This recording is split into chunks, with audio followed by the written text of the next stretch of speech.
नमस्कार, मेरा नाम प्रशांत है। मेरे साथ कासिम सर हैं। आज हम लोगों ने सोचा है कि कुछ अलग किया जाए। अलग मतलब चर्चा वही होगी लेकिन अलग एंगल से करेंगे। मतलब ऐसा होगा जैसे हम लोग आपस में बैठे बात कर रहे हैं। जैसे हम लोग ऑफिस में बात करते हैं और ना, वो चीज वहां नहीं जाती है। क्योंकि होता क्या है, बहुत सारे लोग ये ना कैमरे पर आते ही बड़ा प्रोफेशनल टाइप हो जाता है और उस चक्कर में जो बात करनी होती है वो खा पी के पचा जाते हैं। तो मेन मुद्दे की बात आ ही नहीं पाती है। तो सर कैसा चल रहा है इस देश में? चूंकि हम लोगों की बीट पॉलिटिक्स है, राजनीति है। पिछले एक महीने के बाद आफ्टर बंगाल जो कुछ देखा जा रहा है, ऐसा तो पिछले 40-45 साल में नहीं देखा। मतलब आदमी भारतीय जनता पार्टी को हराने के लिए जी जान लगाता है। जो भी 150 MP मिले जीतते हैं, भारतीय जनता पार्टी जीती और सब चले गए वापस। और उसमें जाने वाले में कौन होते हैं? यूसुफ पठान जैसे लोग। मैं आपको बताऊं सर, हाँ, मुझे पहली बार सुपड़ा साफ शब्द का असली मायने पता चला मैंने बहुत खबरों में लिखा है कि सुपड़ा साफ हो गया।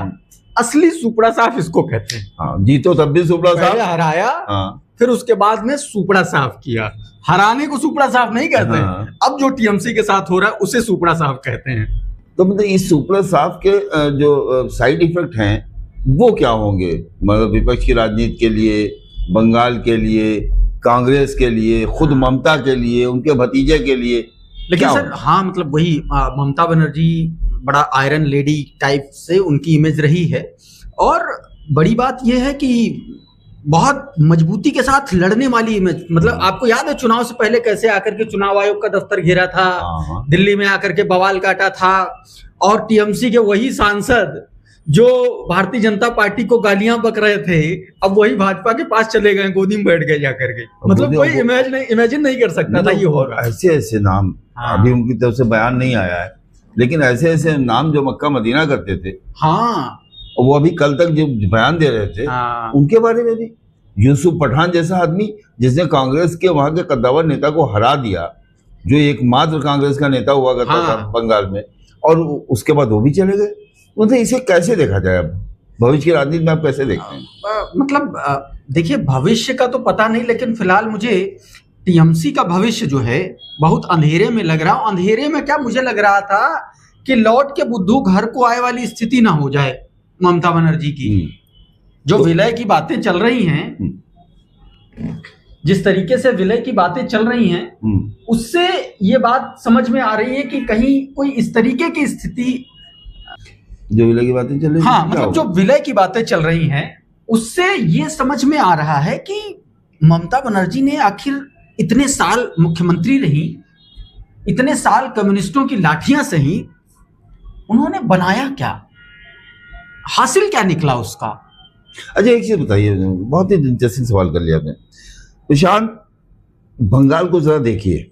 25 साल 25 साल कम्युनिस्टों का शासन, भाई ऐसा शासन की मतलब कोई हिलने को तैयार नहीं। उसके बाद ममता बनर्जी आती हैं, और ममता बनर्जी आने के बाद पूरी कम्युनिस्ट पार्टी खा जाती है, पूरी। और ऐसा आती है कि कम्युनिस्ट पार्टी को वो काम करना पड़ता है जो ममता बनर्जी ने अपने पहले चुनाव में किया। ममता बनर्जी ने पहला चुनाव भारतीय जनता पार्टी के साथ मिलकर लड़ा, भारतीय जनता पार्टी के साथ दिल्ली में सरकार में रह के लड़ा, और उस तरह से ममता बनर्जी ने बंगाल में एंट्री की। उसके बाद हुआ ये कि जब ममता वहां बीजेपी के सपोर्ट से आ गई, और अगला इलेक्शन जब होना शुरू हुआ तो वो कम्युनिस्ट के लोग भारतीय जनता पार्टी को वोट करने लगे। कम्युनिस्ट का वोट परसेंट जितना गिर रहा था, बीजेपी का उतना ही बढ़ रहा था। अगर आप डेटा देखिएगा तो आपको बिल्कुल सामने आ जाएगा, कम्युनिस्ट घट रही, बीजेपी बढ़ रही। और उस पर इंटरेस्टिंग, अच्छा ये बड़ा दिलचस्प है नहीं, मतलब वाम दल दक्षिण पंथ में विलय कर गए पूरी तरीके से, और अब ममता बनर्जी जो दक्षिण पंथ के साथ मिलकर के अपना पहला चुनाव लड़ी, वो कांग्रेस में विलय करने जा रही है। भाई जिनके रहते हुए, राजीव गांधी के रहते हुए उन्होंने राजीव गांधी को छोड़ा। राजीव गांधी ने उनको यूथ कांग्रेस प्रेसिडेंट बनाया था। राजीव गांधी को छोड़ के उन्होंने अपनी पार्टी बना ली और राजीव गांधी से पूरी लड़ाई। आज उसी राजीव दरबार में ममता बनर्जी कल मिलके गई। आज उनके भतीजे जो उनके उत्तराधिकारी हैं वो राहुल गांधी से मिलके गए। उत्तराधिकारी से मिल रहा है, ममता बनर्जी अम्मा सोनिया से मिल रही हैं। और जो बातें निकल के आ रही हैं कि मतलब उनका ये कहना है कि 1 सप्ताह में हम फैसला करेंगे, लेकिन लगता तो ऐसा है कि अब कल तक में जो है इनका विलय जो है वो पूरा हो जाएगा और ये फिर कांग्रेस के नेता हो जाएंगे, राष्ट्रीय उपाध्यक्ष ममता बनर्जी और राष्ट्रीय महासचिव अभिषेक बनर्जी। हो सकता है कि वहां का स्टेट प्रेसिडेंट कोई बनाया जाए तो ममता बनर्जी की इजाजत से बने, उनकी अनुमति से बने, उनकी सहमति से बने। अनुमति वाला तो खैर उन्होंने ओहदा खत्म कर लिया है अपना, अनुमति उनसे सहमति कर लेते हैं। सहमति।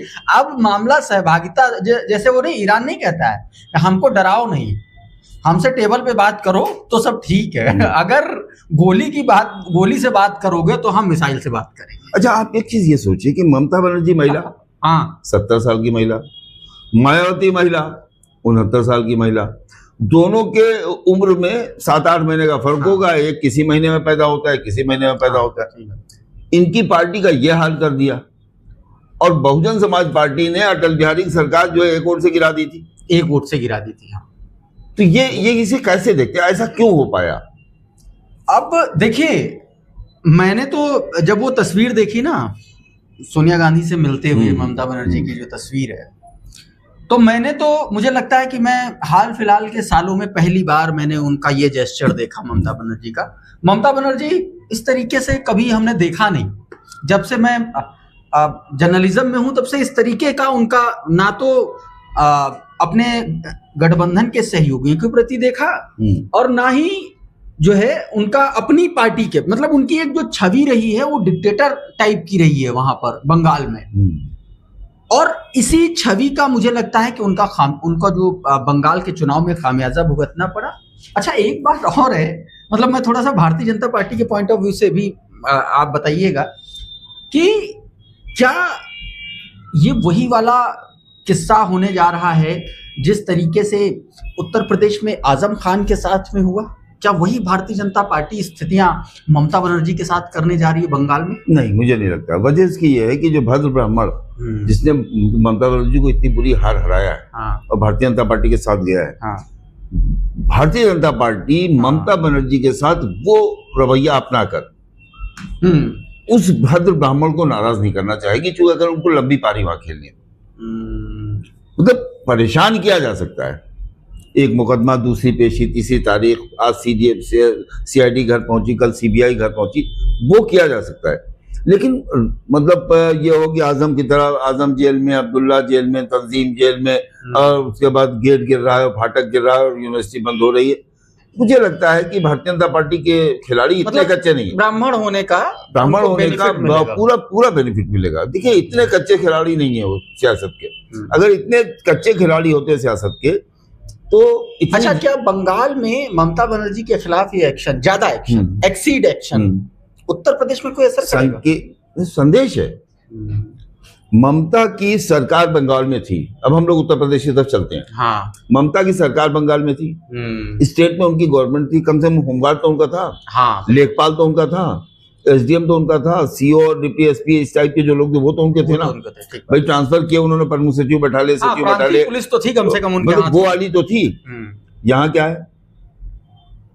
यहाँ तो लेखपाल भी आपका नहीं, यहाँ तो सेक्रेटरी भी आपका नहीं, आंगनबाड़ी कर्मी भी आपके नहीं है, शिक्षा मित्र भी आपका नहीं है। और आपको क्या लगता है कि बंगाल में अमित शाह डेरा डाल के CRPF, BSF और फौज लगा के चुनाव कराते हैं? उत्तर प्रदेश में ऐसा नहीं होगा। बंगाल से बहुत बड़ा राज्य है और उत्तर प्रदेश से ही उनकी शुरुआत होती है। उत्तर प्रदेश में उनके सांसद घट के दूसरे नंबर पे आ गई पार्टी। उत्तर प्रदेश उनका नानी का घर, जान लीजिए, एकदम नानी का घर है, बिल्कुल नानी का घर है। तो उस नानी के घर को ऐसे ही छोड़ देंगे वो? वहां तो उससे मजबूत लड़ेंगे। ये अलग बात है कि लोगों को लगता है कि बस अब ये सरकार आ गई हमारी, लेकिन जिस तरह से बंगाल में हुआ उसको देखने के बाद, अच्छा, भारतीय जनता पार्टी ने उत्तर प्रदेश में वो किया जो बंगाल में किया है, लेकिन उनको जितनी जरूरत थी उतना ही किया। संदेश के तौर पर उन्होंने इनके विधायकों को तोड़ा। अभय सिंह तुम आ जाओ, राकेश सिंह तुम आ जाओ, पांडे जी तुम आ जाओ, क्या कहते हैं, पूजा पाल तुम आ जाओ, जितने लेने चाहिए थे संकेत देखिए तुम हमसे दूर नहीं हो, लेकिन चूंकि हमारे पास खुद ही इतना ज्यादा है कि हम सबको संतुष्ट नहीं कर पा रहे, तुम्हारे वाले इलाके क्या करेंगे? अच्छा, ये जो मतलब आपने TMC की इस तरीके से कभी किसी आजाद देश में, आजाद हिंदुस्तान में, आजाद भारत में आपने किसी भी पार्टी को इस तरीके से इतनी जल्दी खत्म होते देखा है? मतलब मैंने नहीं देखा। आप उम्र में ज्यादा है, अनुभव में ज्यादा है। कुर्सी के लिए मैंने देखा है। शरद पवार रात में कांग्रेस में थे, सुबह जनता पार्टी के चीफ मिनिस्टर थे। भजन लाल रात में कांग्रेस में थे, सुबह दूसरी पार्टी के चीफ मिनिस्टर थे। नहीं, पूरी पार्टी के साथ चले गए, पूरी पार्टी दूसरी पार्टी में चली गई, इंक्लूडिंग सीएम। ये तो मैंने देखा है भजन लाल को और शरद पवार को। लेकिन इस तरह की आज इलेक्शन हारे और दूसरे दिन सारे विधायक पहुंच गया, नहीं हमारी नेता वो नहीं है जिनके नेतृत्व में चुनाव लड़े थे, हमारे नेता हम खुद हैं। उसके बाद लोकसभा के सारे एमपी पहुंच गए, 2 राज्यसभा के एमपी ने इस्तीफा दे दिया। मतलब ये तो मैंने नहीं देखा भाई साहब 50 सालों में। मैं तो इमरजेंसी भी मैंने देखी अपने बचपन में, और उसके बाद का भी वक्त देखा है। लेकिन जो बंगाल में हो रहा है, क्या ममता बनर्जी और टीएमसी के साथ और इंटरेस्टिंग सुनिए, किसी घर से ईडी नहीं गई है। हाँ, ईडी नहीं गई, किसी के घर ईडी नहीं गई, किसी के घर सीआईडी नहीं गई, किसी के घर सीबीआई नहीं गई, और जिन्हें चाहा उन्हीं को लिया। आरबीआई चली गई क्या? तो आरबीआई वाली बात पर ये जांच का विषय है। लेकिन ये भी समझिए, जिसे चाहा उसी को लिया, वरना जो बचे वो भी न बचते। ये तमाम हुमायूं, तमाम कबीर जितने थे, ये भी जाना चाहते थे। लेकिन फिर वो बीजेपी का जो अपना मोटिव है, जो एजेंडा है, जो बंगाली और क्या कहते हैं वो विस्थापित, तो इस तरह के जो भाषण है वो ना हो पाते, इसलिए उनको नहीं करीब आने दिया। लेकिन सर हुमायूं तो भाई एकदम 52 पत्तों की गड्डी का जोकर निकला। भाई वो जोकर, भाई जोकर 2 पत्ते निकले, एक जोकर था एक बादशाह था, दोनों सीटें जीत ली। ये भी तो आप देखिए, मतलब एकदम उसको बिकाऊ बताया गया। वही हुआ ना कि कोई एक पत्ता जरा सा भी कटा फटा जोकर पर लिख दो, ये नहला है, दहला है, ये गुलाम है, तो वो कहीं भी फिट हो जा रहा है। वो किंग साबित हो गया भाई। हाँ भाई, इतना उसके खिलाफ प्रोपेगेंडा चला, इतना उसके खिलाफ वो हुआ, वीडियो आया, उसका सब चीजें जारी हुई, उसके बाद अपनी दोनों सीट जीत जाता है। ठीक बात। हालांकि ओवैसी को उसकी वजह से बहुत नुकसान उठाना पड़ा। अभी तक ओवैसी बंगाल के बाद कोई बयान नहीं दे रहे। हाँ, आपने ओवैसी कोई बयान सुना? नहीं, उसी समय सुना था। उसके बाद जो आदमी हर वक्त बयान देता था, बंगाल की उस घटनाक्रम के बाद ओवैसी का कोई बयान नहीं आया। अब वो 14 तारीख को बहराइच जाने जा रहे हैं। अच्छा, मतलब ओवैसी का कोई बयान नहीं आया। तो उत्तर प्रदेश में जो आपने पूछा, तो बंगाल का असर उत्तर प्रदेश में ऐसा वैसा नहीं है। आप बॉडी लैंग्वेज देखिए नेताओं की, उनके चेहरे देखिए। आपने ममता बनर्जी की भी बात की, जब सोनिया से वो मिल रही है, सोनिया से जो गले मिल रही है, उसके बाद ऐसे करके जो उनकी तस्वीर जैसे लग रहा है फपक के रो देंगी। वो तस्वीर देखिए जिसमें सोनिया का मुंह उधर है और इनका कैमरे की तरफ है। कैमरामैन ने उसको फोकस जो किया है, बहुत क्लोजअप लिया है, तो चेहरे को ऐसे किया हुआ है उन्होंने, जैसे बस रोने को, मतलब उस आंसू को रोक रही जो उनके निकलने वाले हैं। एकदम से फर्श से अर्श से फर्श पर इंसिडेंट पे जो कुछ लाइनें हैं जो लगता है कि ये ऐसे ही लोगों के लिखी गई हैं, नहीं कि अतिका भला न बोलना, अतिकी भली न चूप, अतिका भला न बरसना, अतिकी भली न धूप। तो मुझे लगता है ममता बनर्जी ने हर चीज की अति की, और अब जो है उसका खामियाजा उनको भुगतना पड़ रहा है। तो क्या भारतीय जनता पार्टी अति नहीं कर रही है हर चीज की? एग्जैक्टली, उन पर भी यही लागू वाले समय में। आज अभी कुछ देर पहले हम लोग बात कर रहे थे, आपने कहा सर एक चीज बताइए, ये जो अब की राजनीति है, क्या भविष्य में भी ऐसी राजनीति होगी? तो जो लाइन आज बन गई है वही लाइन जारी रहेगी, अब खत्म नहीं होने वाला। अब इस देश में लोकतंत्र नहीं है। जो भी जीतेगा वो इसी तरह से सरकार चलाएगा, अगर उसके पास बहुमत आ गया तो। और बहुमत नहीं आया तब और ज्यादा चलानी पड़ेगी, क्योंकि उसको किसी न किसी के समर्थन से सरकार बनानी पड़ेगी। वो ज्यादा प्रताड़ित हुआ होगा। मान लीजिए कि झारखंड मुक्ति मोर्चा है, उसके 4 सांसद कम पड़ रहे हैं बनाने के लिए, वो आ गए। मान लीजिए कि तेजस्वी यादव हैं, लालू के 6 सांसद जीते हैं, उसी सरकार बननी है, तो वो तो बिल्कुल मतलब एक की जगह पे 3-4 बुलडोजर चारों तरफ कहेगा खड़े करके चलाओ तो हम तुम्हें समर्थन। मुझे लगता है कि लोकतंत्र की परिभाषा सत्ता पार्टी के हिसाब से कुर्सी मिलने से पहले और कुर्सी मिलने के बाद 2 तरीके की है। हाँ, ऐसे भी कैसे ना, क्योंकि झारखंड में हेमंत सोरेन वही कर रहे हैं इस वक्त जो केंद्र में भारतीय जनता पार्टी कर रही है। हाँ। मैंने बहुत सारे बच्चों को देखा, झारखंड में कोई कायदे का स्कूल नहीं है, कोई कायदे का कॉलेज नहीं है। अभी एक बच्ची रो रही थी सोशल मीडिया पर, हमारे एक पत्रकार साथी हैं अभिनव, तो वो गए थे वहां पर उस दौरे पर, तो उनके सामने वो रोने लगी बच्ची ग्रेजुएशन की कि बताइए उसके एग्जाम नहीं हो रहे हैं, एजुकेशन नहीं है, बच्चों का भविष्य कुछ नहीं बचा। तो मुझे लगता है कि चाहे जेएमएम हो, चाहे कांग्रेस पार्टी की सरकारें रही हों, चाहे भारतीय जनता पार्टी की भी वर्तमान सरकार है, मुझे लगता है कि सत्ता का एक स्वाभाविक चरित्र होता है कि सवाल जो है ना वो अतीत पर ही रहे तो ज्यादा ठीक है, वर्तमान पर नहीं हो। जो आज हो रहा है ये इंदिरा गांधी और राजीव गांधी के जमाने में हो चुका है, तरीका अलग था। आज विधायक तोड़े जाते हैं, सरकार ले ली जाती है।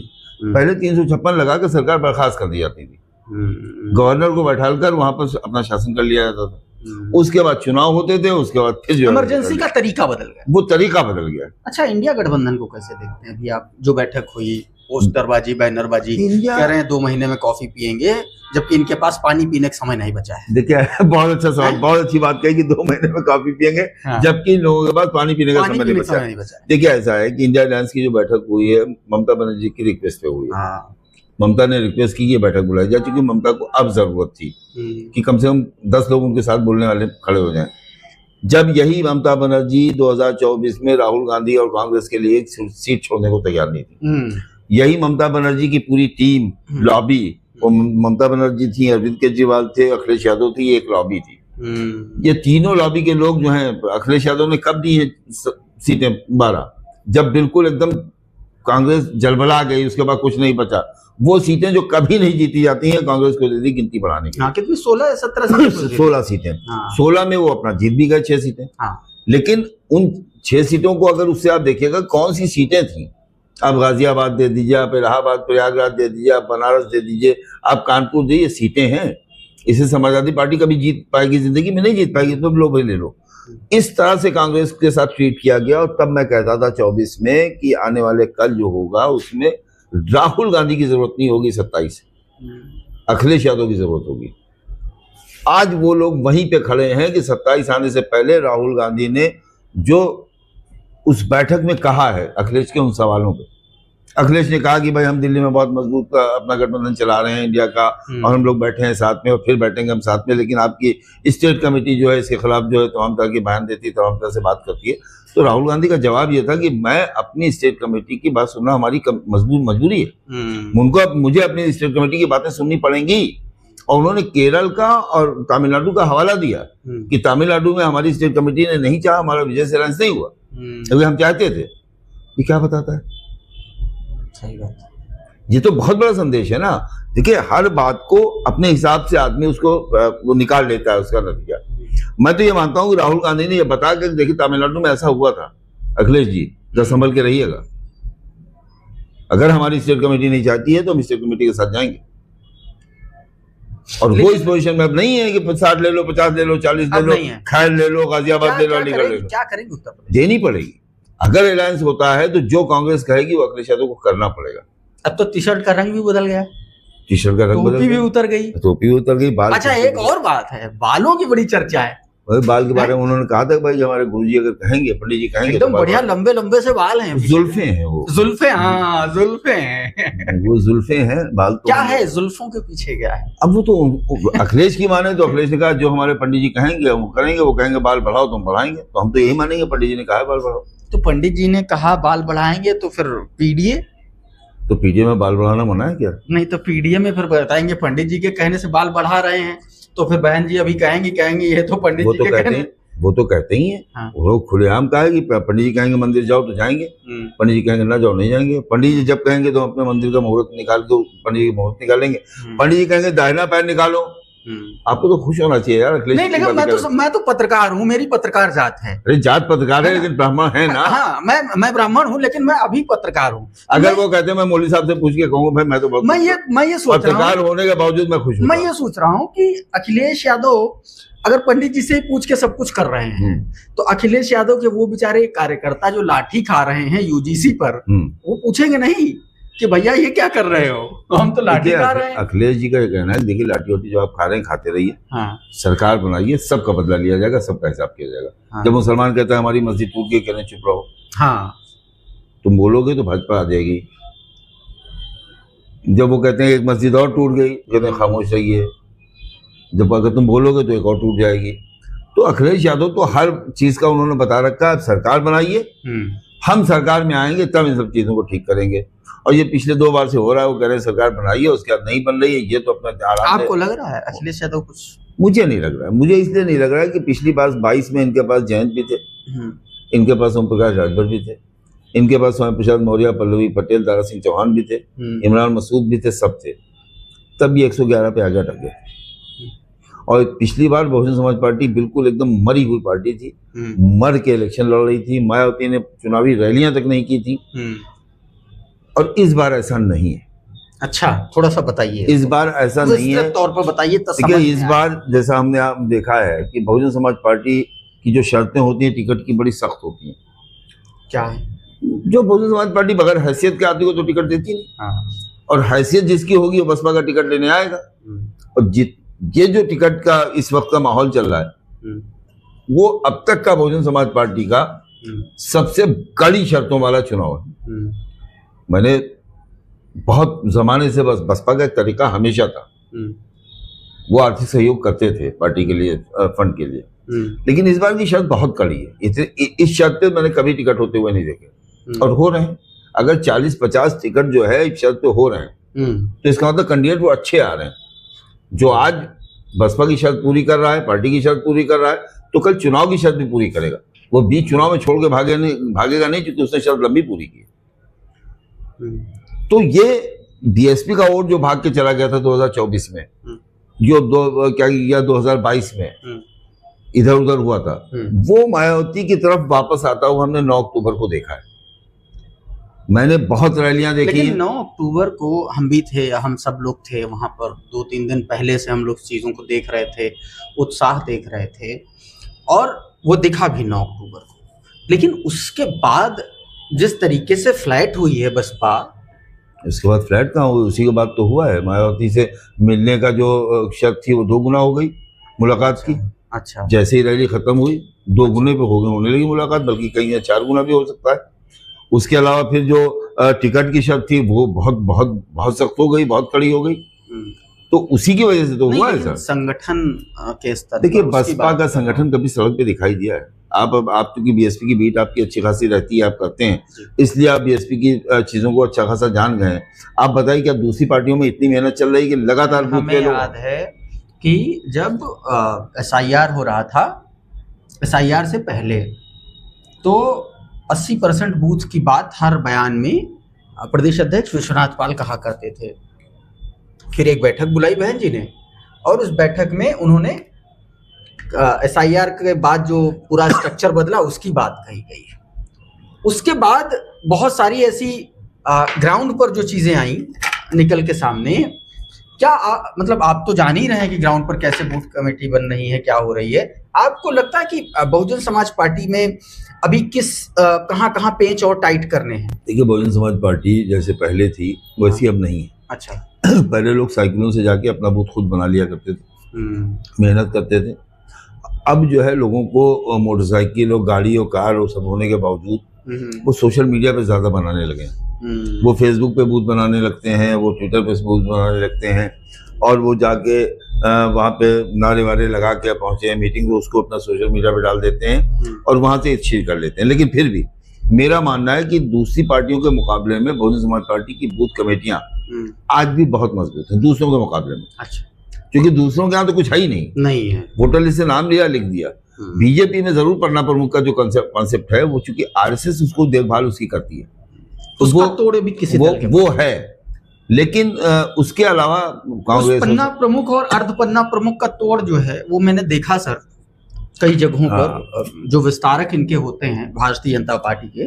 तो मेरी कई विस्तारकों से बातचीत जैसे हुई बीच में चुनाव के टाइम पे, तो वो कुछ लोगों ने मुझसे शेयर किया। वो हमने कहा यार ये तो मतलब अगर इस कॉन्सेप्ट पे कोई पार्टी कोई संगठन चल रहा है तो फिर स्कूल में एग्जाम लिखने जैसा है वो उनका कॉन्सेप्ट उनके कार्यकर्ताओं के लिए। प्रशांत, आप ये समझो, मुझे लगता है कि अगर बहुजन समाज पार्टी इस तरीके का कॉन्सेप्ट और उतनी सख्ती के साथ लागू कर देना, तो पहला एक काम होगा बसपा के अंदर, वो ये होगा कि जितने नकारा हैं, जिनकी नकारपंथी के कि तूती बोलती है वो सबसे पहले बाहर हो जाएंगे अपने आप समझ लीजिए। देखिए ऐसा है ना कि सरकार नहीं थी तो हमने खूब पलना प्रमुख देखे क्या काम कहा। ठीक है, खाली पेट भजन नहीं होता। किसी भी पॉलिटिकल पार्टी का कार्यकर्ता 4 चुनाव हारने के बाद उसी मेहनत से लगा रहे, ये संभव नहीं। लेकिन ये बसपा के लोगों में है, मतलब कब से सत्ता में नहीं है, लेकिन मैंने भी देखा कि वो उन लोगों का मोटिवेशन अभी भी है। एग्जैक्टली वही बात मैंने आपसे कही कि देखिए ऐसा है कि वो फिर भी सारी पार्टियों से बेहतर है, फिर भी दूसरी पार्टियों से वो बेहतर है। आप एक चीज समझो कि ये जो बीएसपी का जो तरीका है, अब पहले और अब में फर्क क्या है? पहले लोग ज्ञान नहीं देते थे, अब आगे सोशल मीडिया बताते हैं हमारे यहाँ कोई जिले का प्रभारी अभी पदाधिकारी घर नहीं आया, हमारे यहाँ विधानसभा अध्यक्ष हमारे फलाने गांव में हम रहते हैं अभी तक नहीं आया है। पहले जमाने में ये होता था, वो साइकिल उठाता था, पहुंचता था कि भैया यहाँ पे कौन पदाधिकारी, फिर उसको अपने गांव लेके आता था, चाय चटनी जो होता था खिलाता था, अपने आप उसकी कमेटियां बनवाता था। आपने चाय चटनी बताया, आज फिर शुभेंदु अधिकारी को झालमुड़ी खिला दी प्रधानमंत्री ने। हाँ ये जो सांसद तोड़े हैं उसकी बधाई होगी, उसकी होगी जाल। मतलब अब लग रहा है मिठाई खिलाने की बजाय प्रधानमंत्री ने सस्ता वाला मामला निकाला। चटपटा होना चाहिए सियासी। मिठाई में मतलब चटपट नहीं है। और सियासत चटपटी होती है, इस तरह की तो वो चटपटी खबरों में चटपटा ही खिला रहे हैं। क्या लगता है ये आज प्राइम टाइम का मामला बन जाएगा? हाँ बिल्कुल बनेगा। मुझे लगता है एंकर्स तो इसको लिए बैठे ही रहते होंगे। अरे वो तो तैयार बैठे रहते हैं और वो थोड़ा सा ज्यादा लेके चले। उनको बचना भी तो है कि 29 रुपए इधर रसोई गैस के बढ़ गए हैं, उधर पेट्रोल डीजल के दाम बढ़ रहे हैं, महंगाई बढ़ रही है। ये महंगाई जो बढ़ रही है वो रुकने वाली थोड़ी है भाई। जब तक ईरान अमेरिका की वॉर चलेगी, जब तक ये सब कुछ चलेगा तो इस महंगाई को बढ़ना है। आज सुबह मुझसे ब्रेड वाले ने कहा कि 6 रुपए महंगी हो गई है। 6 रुपए ब्रेड का पैकेट महंगा हो गया। तो आप सोचिए कि रसोई का पूरा सिस्टम बिगड़ा हुआ है, लेकिन उसमें झालमुड़ी है, वो उसको खराब होने से बचा लेती है। उसमें दूसरी खबरें हैं, वो खराब होने से खरीदो, अपना फाँको और घर जाओ। तो मोदी जी तो अपना जो देश हित में जो भी फैसले, जो भी कड़े कदम उठाने हैं वो उठाते हैं। यात्रा विदेश करने की रोकते हैं, वो अलग बात है कि पूरा सुप्रीम कोर्ट, उसके वकील, उसके सारे लोग जाके लंदन, मिलॉर्ड लंदन में बैडमिंटन का टूर्नामेंट खेल रहे हैं। तो और मजे की बात यह है कि वो टूर्नामेंट आयोजित करा रहे हैं कानून मंत्री। हाँ तो कानून मंत्री कराएंगे तभी तो मिलॉर्ड जाएंगे भाई, किसी और के कराने जाएंगे नहीं। तो फंड हमारा, बजट हमारा, पैसा हमारा। तो ये पैसा क्या? ये डॉलर नहीं में हो रहा है। नहीं, ये डॉलर और पाउंड का सौदा है। अच्छा देखिए ये रुपया नहीं खराब हो रहा है हमारा। रुपया से कोई मतलब नहीं है। ये रुपये से मतलब नहीं है। अब ये सवाल कोई ना कर दे कि साहब ऐसा है कि अभी रिपोर्ट आई थी आरबीआई की कि हमारे पास कैश जो है सोना भेज दिया और कैश कम हो गया है और कैश जो एटीएम में नहीं पड़ रहा है। तो वहां देखिए कैश आपका नहीं लग रहा है, वहां आपका डॉलर और आपका पाउंड इसका खर्च हो रहा है। तो ये जो महंगाई है और जो सारी चीजें हैं, उससे एक खबर बहुत दब के निकल रही, क्योंकि मेन स्ट्रीम मीडिया उस खबर को नहीं उठा रहा है। वो खबर ये है कि सब लोग अभी अपनी अपनी प्लानिंग कर रहे हैं और भारतीय जनता पार्टी ने सारे कील कांटे दुरुस्त करने के बाद अक्टूबर में अधिसूचना जारी करके दिसंबर 15 से पहले चुनाव खत्म करा। क्या बात कर रहे हैं? ये अभी तक तो ये खबरें धीरे धीरे निकल रही थी, लेकिन अब जो आपके शासन के अधिकारी हैं, मुख्यमंत्री के करीबी हैं, मुख्यमंत्री के दफ्तर वाले लोग हैं, वो भी आपस की बातचीत में अपने नियरेस्ट डियरेस्ट लोगों से इस बात को कह देते हैं कि जो भी काम कराना है अक्टूबर से पहले करा लो। मतलब आप ये कह रहे हैं कि जो चुनाव अप्रैल मई में होने वाला था वो दिसंबर में पूरा हो जाएगा, वोटिंग हो जाएगी, मतदान हो जाएगा। हाँ 15 दिसंबर तक सब करा लेंगे इसी साल। ऐसा क्यों किया जा रहा है? देखिए ऐसा है कि जिस तरह से आपसे अच्छा तो इंटरनेशनल उसमें कोई पत्रकार लखनऊ का तो कम से कम नहीं कर रहा है। ये जो ईरान और अमेरिका की जंग है, ये एक मिसाइल पर $3 का फर्क आ जाता है फौरन पेट्रोलियम पे। और उसके बाद अभी तक तो हुर्मुज था। आप ही की खबर में देख रहा था बाबे मंदाब से लेके और वहां तक जो है और हालात खराब होने वाले हैं। अभी तक 33% ऑयल का रास्ता था, अब जो आगे होगा तो 65% ऑयल का रास्ता होगा। परसों जो अंसारुल्लाह हुतीज है ना, अब उन्होंने ये कह दिया कि अब हम जो है एक नया कानून बनाएंगे और बाब मंदेब और स्टेट ऑफ हॉर्मुज, इसकी पूरी रेड सी, ये पूरी हम एक नई व्यवस्था लागू करेंगे। इसमें जो कुछ फोर्सेस हैं ईरान की, उसके जो प्रमुख हैं, उनका भी बाकायदा लिखित बयान है। हाँ, तो इससे क्या होगा? मतलब जरा सा भी वहां पर डिस्टर्बेंस होगा तो ये रास्ता सबसे पहले डिस्टर्ब होगा, और उसका सबसे बड़ा प्रभावित होने वाला देश जो है भारत है, क्योंकि हम तो किसी की तरफ खड़े ही नहीं है ना। हम तो किसी की तरफ खड़े नहीं है। तो ऐसा हो, इससे पहले जैसे महंगाई आए पेट्रोलियम पे, बंगाल का चुनाव और असम का चुनाव खींचते खींचते खींचते खींचते कितना सरकार ने खुद को बचाया, कितना बढ़ाना पड़े।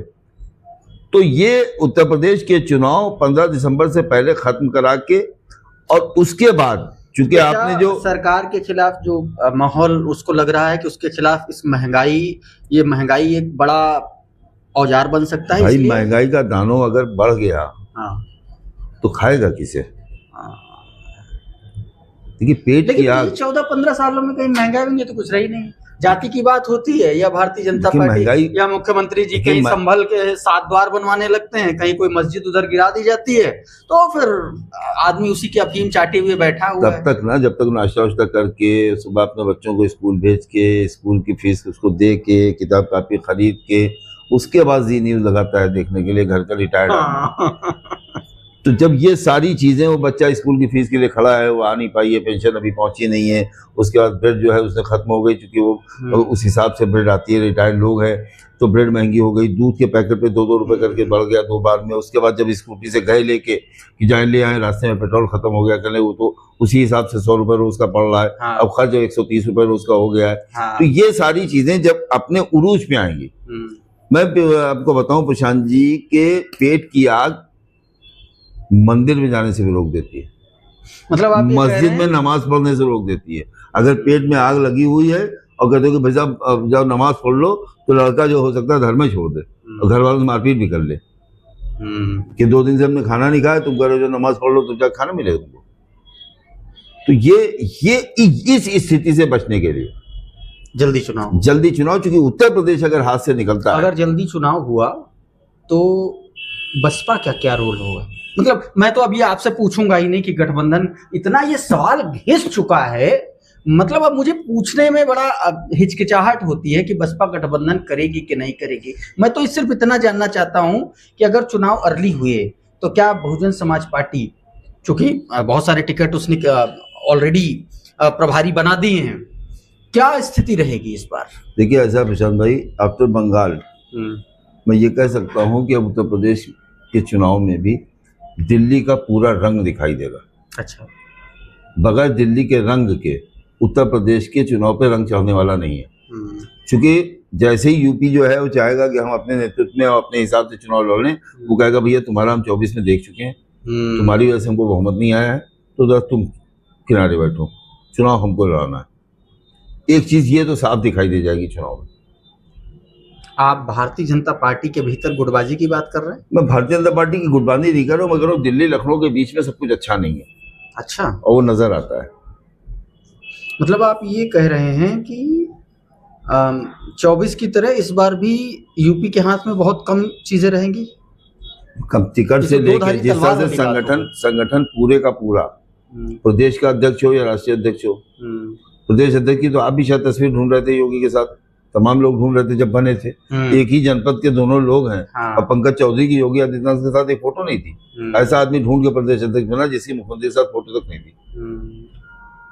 तो पूरा संगठन उनका, प्रभारी उनका, दिल्ली संगठन उनका, महामहिम उनका, मुख्यमंत्री हो अपनी ताकत को वो चलाते भी। लेकिन अब मुख्यमंत्री इस पूरे चक्रव्यूह में अभिमन्यु बने हुए हैं, फिर भी इधर उधर आए बाएं साएं मारते रहते हैं। ये रहा कि देखिए जब से वो आए हैं उससे पहले भी योगी आदित्यनाथ की कोप का कोई ग्रुप नहीं था। आज भी पूरी भारतीय जनता पार्टी में दिल्ली से लेकर लखनऊ तक आप एक आदमी नहीं कह सकते जिसे कहा जाए कि ये योगी कैंप का आदमी है। योगी कैंप के अधिकारी तो हैं, जिन्होंने अंगद की तरफ पैर रख दिया अपने विभाग में तो उसको कोई हटा नहीं पाया। मंत्री चिल्लाते रहे, ब्रजेश पाठक चिल्लाते रहे, के शर्मा चिल्लाते रहे, केशव मौर्य चिल्लाते रहे, सब चिल्लाते रहे कि हमारा सचिव हमारी नहीं सुन रहा है, लेकिन तो वो अंगद का पैर था उसको हटाया नहीं होगा। नहीं हटाया। तो अधिकारियों पे तो उनका मामला पूरा है, लेकिन आप देखिएगा घुमा फिरा के एक का खाली नाम लिया जाता था, बड़े खास हैं, हर वक्त साथ साथ दिखाई देते थे। अब की मंत्रिमंडल विस्तार में ऐसा विभाग उनको दे दिया कि समझ में आ गया कि नहीं, ये भी इनके नहीं। टिकटों में नहीं मामला चलेगा। मुझे नहीं लगता है कि दिल्ली जो है इनको आजादी देगा। और योगी आदित्यनाथ इसमें पढ़ते भी नहीं, कभी उन्होंने नहीं कहा कि इसको मंत्री बनाओ। योगी हैं, हठ योग भी कर सकते हैं। अब ऐसे पता चला वही स्थिति बन जाए 2024 वाली। तो अगर 24 वाली स्थिति बनेगी तब भी तो दिल्ली जो है वो चाहे जितना कम एमएलए हो सरकार तो बना ही लेती है। किसके साथ? किसी के साथ बना लेती है। अभी तक तो दिल्ली ने यही किया है ना। हाँ। कि कमलनाथ की बनी बनी सरकार तो खत्म, भाजपा किया नहीं बनाएगी तो भी बस सीधी सी बात है, किसके साथ बनाएगी भाई? जिसके साथ 3 बार का तजुर्बा है उसके साथ बनाएगी, जिसकी वजह से पूरे देश में वोटों का फायदा हो सकता है उसके साथ बनाएगी। तो इसीलिए मैं बार बार कहता हूं कि मैं 27 में मायावती को चीफ मिनिस्टर की शपथ देते हुए देखता हूं। मैं इसी वजह से कहता हूं कि मैं मायावती को 27 में मुख्यमंत्री की शपथ लेते हुए देख रहा हूं। मोटा भाई का दिमाग आप पढ़ रहे हैं यहाँ बैठे। भाई मैं अगर आपकी बात करना होता है तो मैं प्रशांत की जगह पे बैठने की कोशिश करता हूँ, प्रशांत बन के सोचूं, तब मेरे समझ में आएगा कि ये जितनी बड़े सगीर की और खबरें आप करते हैं वो कैसे कर पाते हैं। तो अगर मैं आपकी जगह पे बैठूंगा तभी मैं समझ पाऊंगा कि आपने ये कैसे ईरान और सीरिया और इसराइल और पंचायत चुनाव वाली भी गर्दन फंसी हुई। अब वो उसी में निकलना है, दिसंबर के बाद बात खत्म, उसके बाद टाइम आ जाएगा, करा दी। ये आपने बड़ी अच्छी बात कही, बहुत सही, एकदम सारा पूरे पन्ने के डॉट जो है ला करके एक न्यूक्लियस बना दिया यहाँ पर कि हाँ यहाँ पर आकर के 68 सीटों पर सरकार बन जाएगी। भाई देखिए, पहली बार तो 39 या 40 में बना दी थी, दूसरी बार 67 में बना दी थी, तीसरी बार 99 में बना दी थी। तो 3 सरकारें तो ऐसी बनी। बात बताइए भाई, हर जगह अगर होता है ऐसा जो आप बात कर रहे हैं, अगर ऐसा होता है तो भारतीय जनता पार्टी हर जगह ताकत में है, पावर में है, तो फिर कैसे मतलब किसी दूसरे दल का मुख्यमंत्री बना देंगे? आप देखिए नीतीश को कितने साल बना के रखा, ताकत में थे, लेकिन अब देखिए कहाँ बैठा, बूढ़े हो गए, खत्म हो गए, एकदम मामला खत्म हो गया, तब हटाए कितने साल बाद। तो क्या वो पुराना सपना पूरा होगा कि नहीं होगा? आपको लगता है कि भाई हाँ आओ एक बार गठबंधन करते हैं? नहीं, गठबंधन नहीं करेंगे, मतलब आफ्टर इलेक्शन गणित अपना सेट करते हैं और उसके बाद में हम आपको ससम्मान जो है कुछ ऐसा दे देंगे। भाई उम्र भी उनकी भी तब तक 75 से ऊपर हो जाएगी। और मोस्ट एलिजिबल चेहरा होगा, मतलब द्रौपदी मुर्मू की जगह। बिल्कुल होगा। पूरे देश में जो फॉलोइंग है वो और बढ़ेगी। और कहीं ससम्मान जगह पर बैठा लेंगे तो काशीराम नहीं है, वो इनकार करने नहीं जा रही है। अच्छा, हाँ, काशीराम ने अटल बिहारी को ऐसे गाड़ी देके कह दिया था टाइम पूरा हो रहा है, मैं राष्ट्रपति नहीं बनूंगा। तो देखिए बहुत कुछ चल रहा है और बड़ा रोचक मामला होने जा रहा है। एक तो बड़ी जबरदस्त बात कही है सर ने कि जो चुनाव समय से पहले होने जा रहा है, अक्टूबर में अधिसूचना और दिसंबर तक चुनाव पूरे। और दूसरी जो सबसे बड़ी बात उत्तर प्रदेश के पर्सपेक्टिव में वो ये कि चुनाव से पहले कोई गठबंधन नहीं, सिर्फ गणित काम करेगा और चुनाव के बाद सीटों के आधार पर अंक गणित काम करेगा। एकदम एग्जैक्टली यही होने जा रहा है और ये होता रहा है उत्तर प्रदेश में, देश के दूसरे राज्यों में। इसको नजरअंदाज आप नहीं कर सकते, होता रहा है। आप देखिए भाई, महाराष्ट्र में आज फडणवीस हैं, कल कौन था? शिंदे। तो पता ऐसे थोड़ी है कि कोई बात ऐसी दावा बगैर दलील के नहीं होता। दावा कीजिए तो 2 दलील रखिए। अच्छा, एक मुद्दा छूट गया है, चंदे का पैसा खा लिया गया और चंपत राय कह रहे हैं कुछ हुआ नहीं है। कौन चंपत हुआ पैसा लेकर के, ये बताइए। जिसने कहा कुछ हुआ नहीं है तो शक तो उसी पे जाएगा। पीएमओ ने रिपोर्ट तलब कर लिखा है। इस वीडियो में इतना ही, हम लोग आते रहेंगे, इस तरीके से बातचीत करते रहेंगे। मुझे लगा कि कुछ नया ट्राई करें और आपस में ऐसे बातचीत करें, थोड़ा सा प्रोफेशनल होने में बहुत सारी चीजें नहीं ना। हमारे दर्शक भी जो है ना बड़े समझदार हैं, वो उनको प्रोफेशनलिज्म पसंद भी नहीं है। वो भी चाहते हैं कि अपना तो एकदम जुड़े हुए, एकदम जुड़ाव के साथ, वो चाहे बजरंग पे जाए, चाहे राजपथ पे जाए, चाहे क्या कहते हैं टाइम टू ट्विटर पे जाए, उनको लगता है कि हमारे परिवार का चैनल है, हमारे परिवार के लोग बैठे हुए हैं, इनका सुनते हैं। और आप देखिएगा, हम आपको देखते नहीं, हम आपको सुनते हैं। और आप देखिएगा ये वीडियो जब जाएगा तो इसका वॉच टाइम देखिएगा, सब वीडियो से हटके होगा। चलिए देखते हैं। बहुत बहुत धन्यवाद, आप लोग हमसे जुड़े रहे और बहुत बहुत शुक्रिया आपका भी, बहुत बहुत शुक्रिया सर। देखते रहिए खुदरंग। देखते रहिए आप लोग Rajpath Bharat, Rajpath Uttar Pradesh, time to unfilter. बहुत बहुत धन्यवाद।